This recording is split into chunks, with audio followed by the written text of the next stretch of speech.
بسم اللہ الرحمن الرحیم۔ سجدہ سہو کا پریکٹیکل طریقہ، یعنی نماز میں اگر انسان ساون یعنی بھول کر کوئی کلام کرتا ہے تو بعد میں 2 سجدے سہو کرنے پڑیں۔ دوسرا یہ ہے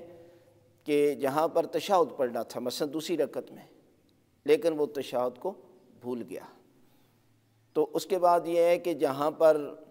تشہد نہیں پڑھنا چاہیے تھا، مثلا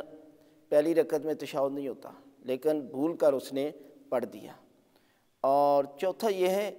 کہ واجبات نماز میں یعنی نماز میں کمی یا زیادتی کی وجہ سے آپ کو 2 سجدہ سہو کرنے پڑیں گے۔ اور پانچواں یہ ہے کہ 4 رکعتی نماز میں دوسرے سجدے کے درمیان،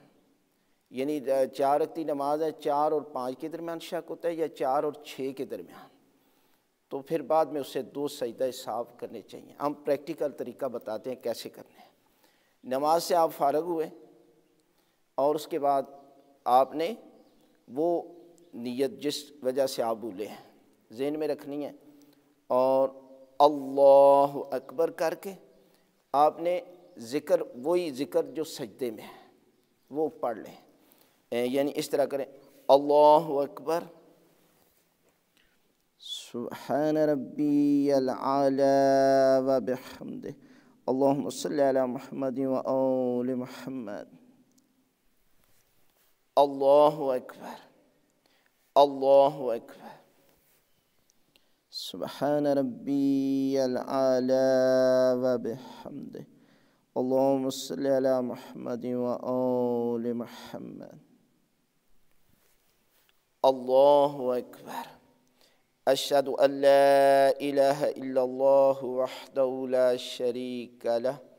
واشہد ان محمدا عبدہ ورسولہ،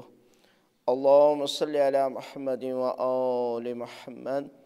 السلام علیکم ورحمۃ اللہ وبرکاتہ۔ اللہ اکبر۔ یہ جو ہے وہ پریکٹیکل ہم نے سجدہ سہو کا طریقہ بتایا، لہذا آپ اس انداز سے اگر جو پہلے بتایا گیا ہے کہ غلطیاں اگر انسان سے ہو جاتی ہیں تو بعد میں یہ 2 سجدے سہو کر لے گا تو اس کی نماز جو ہے وہ درست ہے۔